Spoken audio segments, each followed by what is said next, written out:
नमस्कार, बहुत बहुत स्वागत आपका अनादि टीवी पर। मैं हूं आपके साथ पारुल। राहत भरी रोक। जी हां, मोदी सरनेम को गलत तरीके से उपयोग करने के आरोप में राहुल गांधी को सजा पर अब सर्वोच्च न्यायालय ने रोक लगा दी है। यानी पहले वो अयोग्य थे, अब योग्य हैं। इससे उनकी संसद सदस्यता भी बहाल होने का रास्ता खुल गया है। कांग्रेस ने इसे लोकतंत्र और सत्य की जीत बताया है, जिसके बाद एआईसीसी में जश्न मनाया गया। वहीं यूपी कांग्रेस के नेताओं ने भी खुशी की लहर है। प्रदेश अध्यक्ष हैं, पूर्व प्रदेश अध्यक्ष और ऑल इंडिया कांग्रेस कमेटी के सदस्य अजय लल्लू साहब, वो कह रहे हैं ये संविधान और कानून की जीत है। उन्होंने कहा, मुझे पहले से भरोसा था कि न्यायपालिका ही देश के संविधान को बचा सकती है। उत्तर प्रदेश कांग्रेस के प्रदेश प्रवक्ता अंशु अवस्थी ने भी कहा, राहुल गांधी की सजा पर रोक न्याय की जीत है। अब लोकतंत्र में रहकर राहुल गांधी एक बार फिर से जनता और आम आदमी की आवाज को बुलंद करते रहेंगे। पूर्व कांग्रेस अध्यक्ष अजय लल्लू ने यह भी कहा कि न्यायपालिका और देश के सर्वोच्च न्यायालय ने जो राहुल गांधी की सजा पर रोक के आदेश दिए हैं, उसका पूरा देश और कांग्रेस पार्टी सम्मान करती है। यानी आखिरकार कांग्रेस को देश की न्यायिक व्यवस्था पर भरोसा हो ही गया। जब खुद के नेता को उसी न्यायिक व्यवस्था से राहत मिली तो जश्न मनाए जाने लगे। राहत मिलेगी तो कानून पर भरोसा होगा, क्या ऐसा है? लेकिन सवाल वही कि राहुल को मिली राहत का उत्तर प्रदेश में कांग्रेस की संभावना पर क्या असर पड़ेगा, और क्या राहुल लोकसभा चुनाव में दक्षिण से वापस उत्तर लौटेंगे? इसी पर करेंगे आज चर्चा, लेकिन कुछ प्रतिक्रियाएं हैं, पहले वो सुन लीजिए। माननीय उच्चतम न्यायालय ने श्रीमान राहुल गांधी की सजा को स्टे किया है, उनको दोष मुक्त नहीं किया है, और ये माना है कि जिस तरह की अपने भाषण में जो भाषा श्रीमान राहुल गांधी ने प्रयोग की थी, वो प्रयोग नहीं की जानी चाहिए। और ट्रायल कोर्ट में अभी ये मामला चल रहा है, इसलिए सुप्रीम कोर्ट द्वारा इसमें स्टे दिए जाने को ये कहना कि वो श्रीमान राहुल गांधी दोषमुक्त हो गए हैं, कतई गलत है। माननीय न्यायालय में अभी उसका ट्रायल निचली अदालत में केस चल रहा है, उसका फैसला आएगा और माननीय न्यायालय जैसा भी समीचीन समझेगा इसमें निर्णय करेगा। अंधकार चाहे जितना भी बड़ा हो, समुंदर पार हो, लेकिन अगर सत्य की लड़ाई होगी तो जीत सत्य की होगी। सुप्रीम कोर्ट ने आज इस बात को चरितार्थ किया है। सुप्रीम कोर्ट के फैसले का हम स्वागत करते हैं।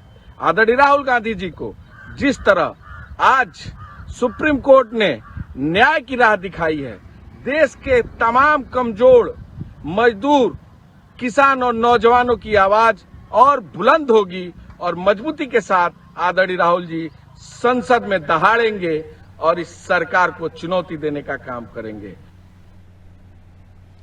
तो देखिए, सवाल इसलिए भी उठ रहा है, हालांकि ये बहुत अच्छी बात है कि उन्हें सुप्रीम कोर्ट से राहत मिली है, कांग्रेस इसको लेकर जश्न मना रहे हैं, लेकिन बात इस पर भी करनी होगी कि क्या आपके नेताओं को राहत मिलेगी तभी आप लोकतंत्र और कानून की बात करेंगे, तभी आप लोकतंत्र की जीत मानेंगे? क्या इतने सारे प्लेटफॉर्म और इतनी सारी जगहों पर हमने देखा बार बार कांग्रेसियों की तरफ से लोकतंत्र की हत्या हो रही है। सुप्रीम कोर्ट को लेकर भी राहुल गांधी ने टिप्पणी की थी, विदेशों में तक उन्होंने लोकतंत्र को लेकर दुहाइयां दी थी, और अब जब उन्हीं को राहत मिली है तो अब कांग्रेस लोकतंत्र की जीत, कानून में विश्वास और तमाम तरह की ऐसी बातें कर रही है, जिससे समझ में आ रहा है कि अब कानून में विश्वास तो कम से कम कांग्रेस को हो गया है, खासतौर पर सुप्रीम कोर्ट में। ठीक है, मिलियन मेहमानों से जो हमारे साथ चर्चा में जुड़ रहे हैं, उनसे हम आगे इस चर्चा को लेकर बातचीत भी करेंगे। शान खान प्रवक्ता है कांग्रेस के, हमारे साथ जुड़े हैं। शान खान, स्वागत करती हूं आपका। शमशी आजाद साहब नेता है भारतीय जनता पार्टी के, हमारे साथ जुड़े हुए हैं, बहुत स्वागत आपका सर। डॉक्टर नितेंद्र सिंह प्रवक्ता है सपा से, हमारे साथ जुड़े हुए। नितेंद्र साहब, आपका भी स्वागत। वरिष्ठ पत्रकार रजा रिजवी साहब हमारे साथ जुड़े हुए हैं, सैयद रजा रिजवी। रजा साहब, आपका भी बहुत बहुत स्वागत करते हुए। रजा साहब, राहुल गांधी को रिलैक्सेशन मिला है, यानी जो उनकी सजा है उस पर रोक लगा दी गई है, अब वो योग्य हैं, संसद सदस्यता उनकी बहाल हो जाएगी पूरे डॉक्यूमेंटेशन होने के बाद। लेकिन जो आज मैं बयान सुन रही हूं इन तमाम नेताओं के मुख से, सुनने में बड़े अच्छे लग रहे हैं और काफी अच्छा भी महसूस हो रहा है, क्योंकि अब वो खुश हैं। लेकिन इससे पहले की तस्वीरें ये थी कि कानून को लेकर उनके कमेंट्स होना, सुप्रीम कोर्ट को लेकर कमेंट्स होना, हाई कोर्ट और सीबीआई एजेंसियों को तो ऐसा लगता है कि वो कुछ भी कह सकते हैं। तो ये तमाम चीजें पहले के दौर में हमने देखी हैं, लेकिन आज उस पर बात नहीं हो रही है। आज हमने देखा कर्नाटक की जीत के बाद ईवीएम भी सही हो गई थी। क्या आपके हिसाब से अगर रिजल्ट्स आ जाएं, आपके हिसाब से अगर फैसले आ जाएं, तो सब कुछ ओके है, किसी में कोई गड़बड़ नहीं है? और अगर यही चीज गलत हो जाती तो आज बहुत कुछ सुप्रीम कोर्ट को सुनना पड़ गया होता। रजा साहब, चलिए, लगता है डिस्कनेक्ट हुआ है, रजा साहब का कॉन्टैक्ट हमारे साथ नहीं हो पा रहा है। शमशेर आजाद जी, क्या कहेंगे जिसको लेकर आपने सेशन कोर्ट में गए, आप हाई कोर्ट गए और उसके बाद सुप्रीम कोर्ट से उस मामले में राहुल गांधी को राहत मिल गई, कहिए। हम तो देखिए कानून का सम्मान करते हैं और हमेशा कानून और न्यायपालिका पे हमारा विश्वास रहा है। ये अलग बात है कि और लोग, विपक्ष के लोग, जब इनके खिलाफ कोई आदेश आता है, इनके खिलाफ कोई कानूनी का आदेश होता है हाई कोर्ट या सुप्रीम कोर्ट की तरफ से, चाहे राम मंदिर का मामला हो, चाहे ज्ञानवापी का हो, चाहे मथुरा का हो, कहीं का भी हो या कोई भी हो, इनके खिलाफ, राहुल गांधी के खिलाफ जब आदेश किया गया था उस वक्त भी इन लोगों ने बहुत हो हल्ला मचाया था। आज यही लोग जो है संविधान के वाहवाही कर रहे हैं, आज यही लोग जो है न्यायपालिका की जय जयकार कर रहे हैं, आज यही लोग कानून का जिंदाबाद के नारे लगा रहे हैं। तो दोहरा चरित्र कांग्रेस का दिख रहा है यहाँ पर। इनको पहले भी कहना चाहिए था कि कानून पर हमको विश्वास है। जिस तरीके से आज कह रहे हैं राहुल गांधी को सजा होती, उस दिन अगर ये कहते कि भाई हमको कानून पर विश्वास है तब कहा जाता, तब तो इनका सत्याग्रह चलता। सोनिया गांधी को अगर ईडी सीबीआई बुलाती है अपने यहाँ तो सत्याग्रह आंदोलन चलता है। जब परिवार पे कोई यहाँ चाहती है, कांग्रेस पार्टी के वजूद की बात आती है, तब इन लोगों को सत्याग्रह दिखता है, तब इनको जनता की बात दिखती है, तब इनको लगता है कि कानून जो है सही काम नहीं कर रहा है। लेकिन जब इनके पक्ष में कोई फैसला आता है, जिस तरीके से आज आया है, तो उसके बाद इन्होंने जयकारे का नारा लगाया है। तो यही बात हम चाहेंगे कि हमेशा इनकी यही बात जो रहे, और यही बात जो आज बयान दे रहे हैं। हम तो भारतीय जनता पार्टी के लोग तो हमेशा ही कानून के दायरे में रहकर काम करते हैं, और हमने जो है सबसे बड़ा संविधान का जो है, तो सबसे बड़ा मोदी जी को अगर कहा जाए कि संविधान पालक जिसको कहा जाता है, तो मोदी जी से बड़ा कोई संविधान पालक नहीं है। जिस तरीके से कानून के दायरे में रहकर भारतीय जनता पार्टी के कार्यकर्ता काम करते हैं, हंसने की बात नहीं है, हंसिए मत, अभी हंसने का वक्त जो है चला गया है, और 2014 से चला गया, और ये आखिरी हंसी आपकी 2024 तक सुनाई देगी। इसके बाद कांग्रेस कार्यकर्ता जो मुस्कुरा भी मार रहे हो। ठीक है, एक मिनट, बारी बारी से अपनी बात रखिए प्लीज, बारी बारी सुन लीजिए गंभीरता से। यही वजह है कि आप बारी बारी से इंटरप्शन नहीं बीच में। हंसी तो छूटेगी जब आदमी का दिमाग खसक जाता है, तो हंसते ही रहता है, और हंसता हुआ इंसान जो है पागल कहलाता है, जो बेवजह हंसता है। चुटकुला फेंक रहे हो, आप लोगों का मानसिक संतुलन खत्म हो चुका है। ये बात तो बहुत पहले साबित हो चुकी है। जिस तरीके से आपके नेता गिने चुने नेता है, 2-3 नेता तो बचे भी नहीं है। ठीक है शमशेर साहब, ठीक है, प्लीज मैं आ रही हूँ ना शान साहब, बरनोल लगा लीजिए, शान खान आ रही हूँ। आप जल रहे हो, ये बरनोल लगा लीजिए, कुछ राहत हो जाएगी। ये बरनोल शान खान आ रही हूँ, एक सेकंड रुकिए। आपकी चल रही है, नहीं प्लीज असंसदीय भाषा का इस्तेमाल मत कीजिए, असंसदीय भाषा का इस्तेमाल मत कीजिए, ऐसे लफ्जों का चैनल पे इस्तेमाल मत कीजिए कि मुझे फिर कुछ बोलना पड़े। Please calm down. ठीक है, सवाल पूछ लूं मैं शमशेर साहब, एक सेकंड रुकिएगा। ठीक है, लगाओ, राहत मिलेगी। ठीक है, ये लो, आप अपना पता बताओ, मैं आपको भेज देता हूँ। शमशेर साहब एक सेकंड, मैं आपको भेज देता हूँ। मुझे फिर म्यूट करना पड़ेगा सर, प्लीज डेकोरम मेंटेन कीजिए डिबेट का। बाकी मेहमान भी हैं, मैं उनसे भी चर्चा। शान खान मेरा सवाल सुनिए प्लीज। आप जल रहे हो, मैं जान रहा हूँ। ये बरनोल लगा लो भाई, यही बरनोल लगा लो भैया, बरनोल लगा लो। आप जल रहे हो, मैं समझ रहा हूँ, ये लगा लो। क्यों आप तू मैं टाइम वेस्ट कर रहे हैं, व्यूअर्स का भी और अपना भी। प्लीज रुक जाइए, जलन कम हो जाएगी। आप वॉल्यूम डाउन कर दीजिए दोनों का। मैं रजा साहब के पास जा रही हूँ। शान खान, मैं आज के बाद आपके पास ही आने वाली थी, लेकिन तू मैं वाली डिबेट से जरा आप थोड़ा सा काम हो जाए, फिर उसके बाद मैं लौटती हूँ आपके पास। रजा साहब सुन पा रहे हैं आप मुझे?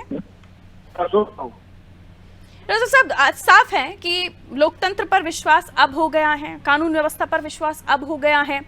कर्नाटक जीत जाए तो ईवीएम ठीक है, राजस्थान छत्तीसगढ़ जीत जाए, मध्य प्रदेश जीत जाए तो ईवीएम ठीक है। उसके बाद जब अगर कहीं हार जाए या आपके पक्ष में फैसला ना आए तो ये सब ध्वस्त हो जाता है। सर, ये कांग्रेस का जो ये इस पर सोचना है, इसको लेकर आने वाले समय में कांग्रेस अगर पलटती है तो उसे जनता या दर्शक कैसे देखें? देखिए, ऐसा है कि कांग्रेस जो अभी खुश हो रही है उसको खुश होना चाहिए, लेकिन अभी खाली जो है वो सजा पर रोक है। मतलब ऐसा नहीं है कि बाइज्जत बरी हो गए हैं। इस मुकदमे में राहुल गांधी बाइज्जत बरी नहीं हुए। जो उनको 2 साल की सजा मिली है उस पर रोक लगी है। तो अभी इस पर फाइनल हेयरिंग होगी, इस पर सुनवाई होगी गुरदोष के आधार पे। फिर उसके बाद ये फैसला होगा कि ये 2 साल की सजा बरकरार रखी जाए, कि सजा इनकी कम की जाए, कि इनको छोड़ा जाए, बाइज्जत बरी क्या किया जाए। तो ये भी बहुत बड़ा मुद्दा नहीं है। अभी तक स्टे है, जस्ट लाइक कि आदमी 2 आदमी रहते हैं, जमीनी विवाद है कि साहब ये जमीन हमारा है, ये जमीन हमारी है, ये 10 बीघा मेरा, वो कहते 10 बीघा मेरा है। तो अदालत के सामने मुकदमा आता है, अदालत रोक देती कि भाई मैंने स्टे दे दिया है कि ये जमीन जो है रुकी रहेगी। और जब हम देखेंगे गुणदोष के आधार पे किसकी रजिस्ट्री है, किसका बैनामा है, किसका कागज दुरुस्त है, तब उसके उस पर फेवर करेंगे कि तब 10 बीघा जमीन ये अब फलाने राम प्रसाद जी की है। तो अभी ये एक स्टे है, एक कोर्ट की प्रोसीडिंग होती है स्टे की, वो स्टे किया है उन्होंने। हाई कोर्ट गए थे, हाई कोर्ट में उनको रिलीफ नहीं मिली थी, हाई कोर्ट ने स्टे नहीं दिया था, सुप्रीम कोर्ट ने स्टे दे दिया। तो अभी इसमें बहुत ज्यादा खुश होने की जरूरत नहीं है, और ना उनकी जो है मेंबर ऑफ पार्लियामेंट वापस होने जा रही है, ना उनको आवास हो मिलने जा रहा है, क्योंकि सजा नहीं खत्म की है उन्होंने, स्टे किया है, रोका है खाली। तो इसको समझना चाहिए आम आदमी को। ठीक है, बहरहाल हल्की से खुशी होनी चाहिए। आपको ये बताना है कि संसद जा पाएंगे राहुल गांधी? नहीं जा पाएंगे, रोक लगाई है। संसद कैसे जा पाएंगे? संसद कैसे जाए? सजा थोड़ी खत्म की है, सजा नहीं खत्म की है ना, स्टे किया है, सजा को रोका है। हाँ, अभी ये बहाली थोड़ी होगी कि साहब संसद चले जाएंगे और संसद में वो हो जाएगा। जी ठीक है सर। शान साहब, मसला यही है कि कई प्लेटफॉर्म पे, इवन विदेशों में भी, मार्च 2023 में भी राहुल गांधी जी ने कहा था डेमोक्रेसी फिनिशेस। इसके बाद भी एक कर्नाटक के बाद भी एक प्रेस कॉन्फ्रेंस के समय पर भी उन्होंने कहा था सुप्रीम कोर्ट सुनते नहीं है। कई जगहों पर अभिषेक मनु सिंघवी साहब जब ये सारी बातें रख रहे थे तो एक दफ़ा उनकी तरफ से भी ये बात हो जाती है, तो सब पता चल जाता कि सुप्रीम कोर्ट में वाकई विश्वास है नहीं है, हाई कोर्ट में विश्वास है नहीं है, एजेंसियों में विश्वास है नहीं है, अलग अलग प्लेटफॉर्म पर पता चल जाता। और ये भी पता चल जाता कि अब आप अगर किसी जगह जीते या हारे तो आपको ईवीएम पर या लोकतंत्र पर भरोसा होगा या नहीं। पारुल जी, पहली बात तो ये कि ईवीएम, सीबीआई और न्यायालय तीनों को एक साथ जोड़कर देखना कहां तक ठीक है। ईवीएम की तुलना आप न्यायालय से कर सकते हो, वो भी सर्वोच्च न्यायालय से। मैं तो सभी चीजों की बात कर रही हूँ, आपने हर जगह पर अविश्वास दिखाया अपना। नहीं, आपने क्या कहा कि आप, मैं तुलना नहीं कर रही, मैं पूछ रही हूँ कि अगर आप लोग ये भी बता देते कि कब कब किस चीज पर आपको विश्वास होगा तो समझने में आसानी हो जाएगी। हाँ जी जी जी जी, पहले सुन लीजिए। तो पहले तो आप अमित शाह जी ने जो केरल के एक मामले में खुलेआम सार्वजनिक मंच से कहा था कि न्यायालयों को जन भावनाओं को ध्यान में रख के अपने निर्णय सुनाने चाहिए, तो अमित शाह को क्या इस देश के न्यायालय पे विश्वास नहीं है? वो सीधे न्यायालय को धमका रहे हैं। ठीक है, उसके बाद जिन मामलों में न्यायालय ने यह माना कि इसमें भ्रष्टाचार हुआ ही नहीं और आरोपियों को बरी कर दिया, उसे भ्रष्टाचार बता रहे हैं मोदी जी सदन में खड़े होकर, 2G और कोयला को। ठीक है, तो क्या मोदी जी को न्यायालय पे विश्वास नहीं है? हमने कभी भी ये नहीं कहा हमें न्यायालय पे विश्वास नहीं है, हमने कभी भी ये नहीं कहा हमें कानून पे विश्वास नहीं है।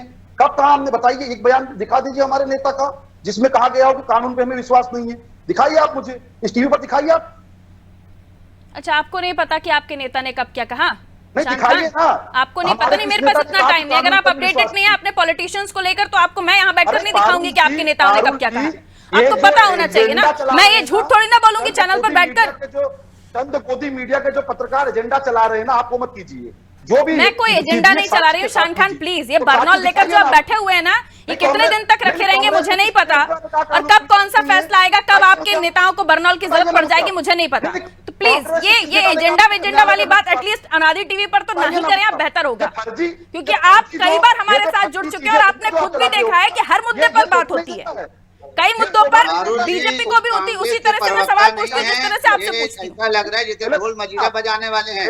मुझे बताइए, बात करने की इनको यही नहीं पता है कि इनके नेता बयान क्या देते हैं। 700 बार इन लोगों ने संसद तक रोना रोया है कि कानून की धज्जियां उड़ाई जा रही हैं, संविधान की धज्जियां उड़ाई जा रही हैं। ये नहीं कहा था राहुल गांधी जी ने कर्नाटक की पीसी के बाद, ये नहीं कहा था कि सुप्रीम कोर्ट हमारी सुनते नहीं है, नहीं कहा था। नींद में है अभी जाइए सर्च कर लीजिए, मिल जाएगा आपको बयान। नहीं है, आपको ही नहीं पता कि आपके नेता कब क्या बयान देते हैं। हद है। अरे पारुल जी, प्रश्न करते हो तो उत्तर लेने की क्षमता रखिए, वरना एजेंडा चला रहे हो दिखाई पड़ता है। एजेंडा जो चलाते हैं ना सर, उनसे बात कीजिए आप। यहाँ कोई एजेंडा नहीं चल रहा, आपसे सवाल पूछने के लिए ही सवाल किया गया था।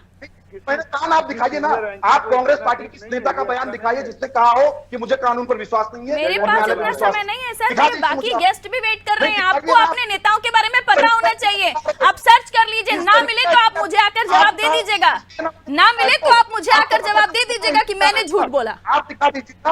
आपको सोचना चाहिए कि आप क्या बात कर रहे हैं। बर्नौल लेकर बैठ जाएंगे और सोचेंगे टीवी डिबेट पर आप बहुत अच्छे जवाब दे रहे हैं, तो गलतफहमी आपकी।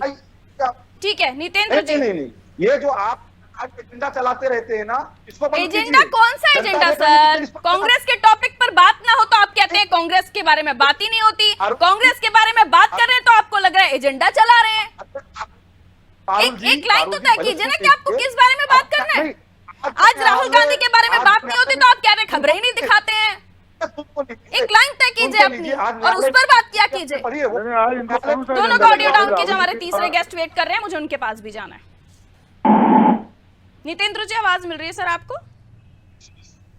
नितेंद्र जी, क्योंकि अब आप इंडिया जो कि अलायंस है विपक्ष का उसमें आ गए हैं और जाहिर सी बात है अब आपसे जब मैं बात करूंगी तो आप राहुल गांधी की तारीफ ही कर रहे होंगे और आप उनके पक्ष में ही बात कर रहे होंगे।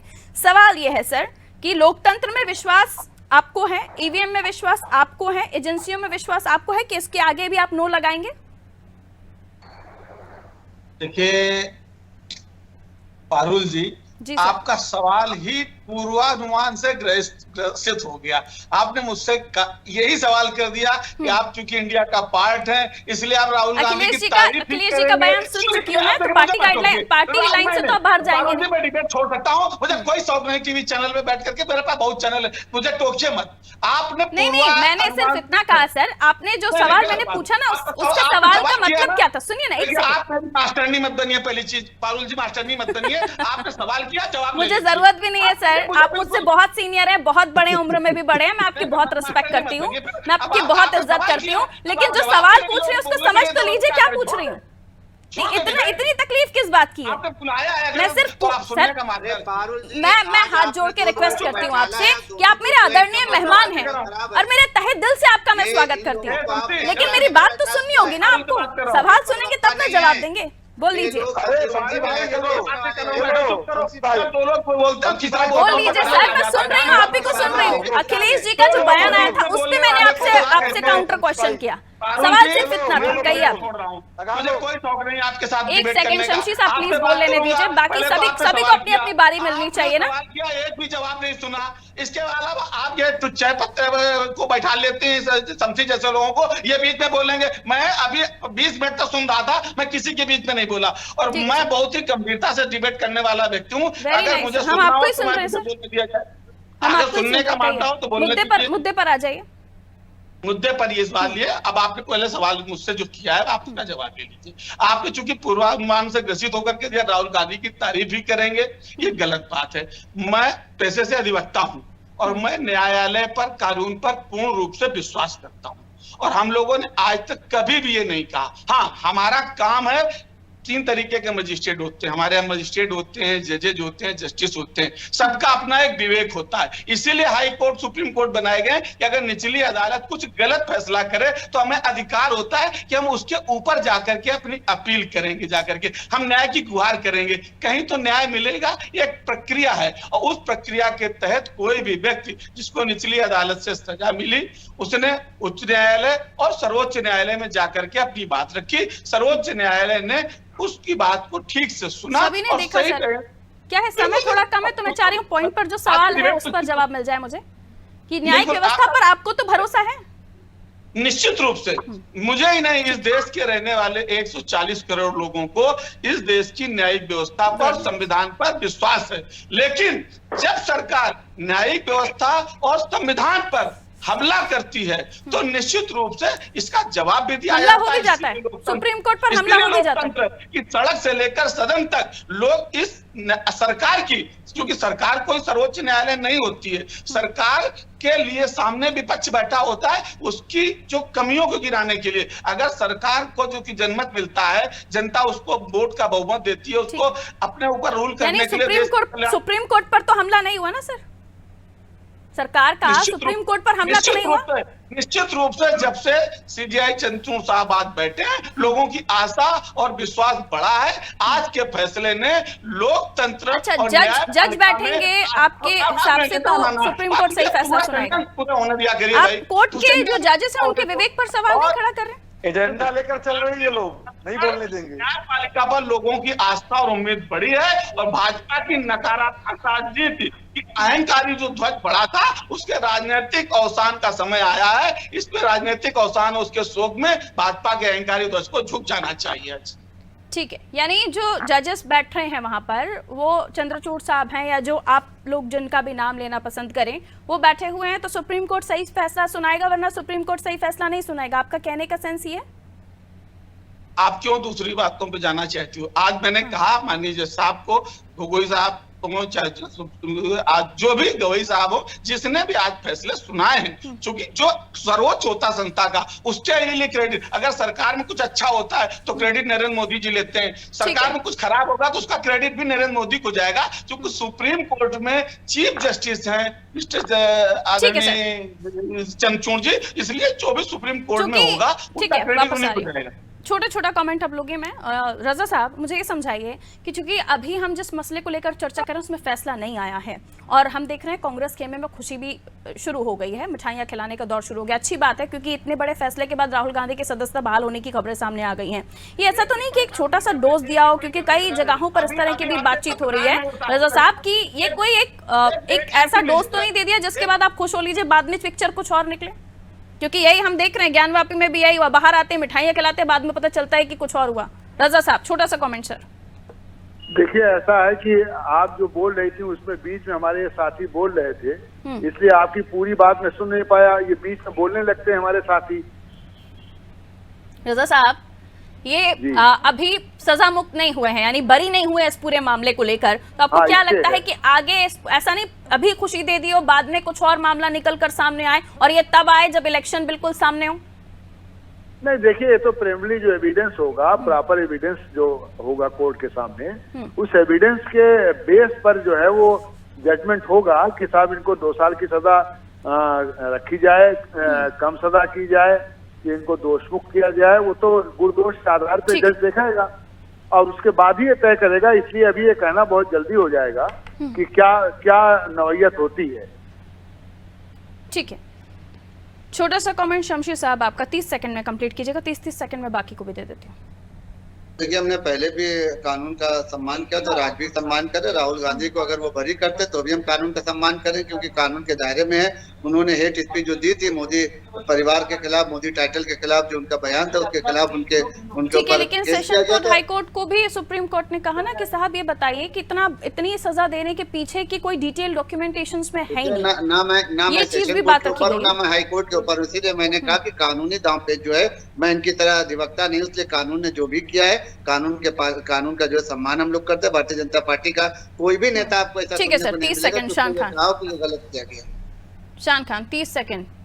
देखिए पारुल जी, भाजपा के विधायक पुण्येश मोदी ने जिस प्रकार से एक राजनीतिक भाषण को मुद्दा बनाकर न्यायालय में मामला दर्ज कराया, निश्चित रूप से उच्च न्यायालय के बाद सर्वोच्च न्यायालय में जब मामला गया तो वहां से हमें राहत मिली है। राहुल जी की सदस्यता भी बहाल होगी, राहुल जी सदन में भी जाएंगे और जिस कारण से भाजपा राहुल जी को सदन से बाहर निकलवाना चाह रही थी, वो अडानी और मोदी का रिश्ता क्या कहलाता है, वो मुद्दे भी अब सदन में फिर से गूंजेंगे। ठीक है नितेंद्र जी 30 सेकंड सर। निश्चित रूप से पारुल जी, माननीय सुप्रीम कोर्ट के जो फैसले हैं उससे फौरी तौर पर माननीय राहुल गांधी जी को राहत मिली है और उसकी जैसे हमारे आपके साथी ने कहा कि सदस्यता बहाल नहीं होगी, सदस्यता निश्चित रूप से आज बहाल होगी और ये सदन में आएंगे और माननीय मोदी जी के सामने एक निश्चित रूप से चैलेंज प्रस्तुत होगा, लोकतंत्र की आवाज बुलंद होगी। ठीक है, उम्मीद है अब आप लोगों को लोकतंत्र पर विश्वास हो गया था, क्योंकि विश्वास हो गया होगा क्योंकि इससे पहले मैंने इसलिए जिक्र किया क्योंकि कई प्लेटफॉर्म पर राहुल गांधी जी खुद कह चुके हैं डेमोक्रेसी फिनिशेस एंड इसके अलावा भी एक प्रेस कॉन्फ्रेंस में भी ये कहा था, ये जाकर देख लीजिएगा और उसके बाद भी आप बता सकते हैं। बहुत बहुत शुक्रिया आपका हमारे साथ जुड़ने के लिए। तो उत्तर प्रदेश से हमारे साथ मेहमान जुड़े हुए थे, मसला इसको लेकर हम चर्चा कर रहे थे राहुल गांधी की सदस्यता की बहाली को लेकर। हालांकि इसको लेकर वरिष्ठ पत्रकार जो हमारे साथ जुड़ा उनका यह भी कहना है कि इस पूरे मामले में सजा पर रोक है, सजा खत्म नहीं हुई है, इसलिए हो सकता है राहुल गांधी की सदस्यता बहाल ना हो। पर आने वाले समय में ये भी साफ हो जाएगा। लेकिन इस फैसले के बाद ये तो साफ हो गया है कि जो अलग अलग प्लेटफॉर्म पर जाकर ये बयान दिए जा रहे थे कि लोकतंत्र खतरे में है, लोकतंत्र खत्म हो गया है, सुप्रीम कोर्ट के इस फैसले के बाद कम से कम लोकतंत्र जिंदा है, ये तो कांग्रेस कहने लगी है। दीजिए इजाजत, नमस्कार।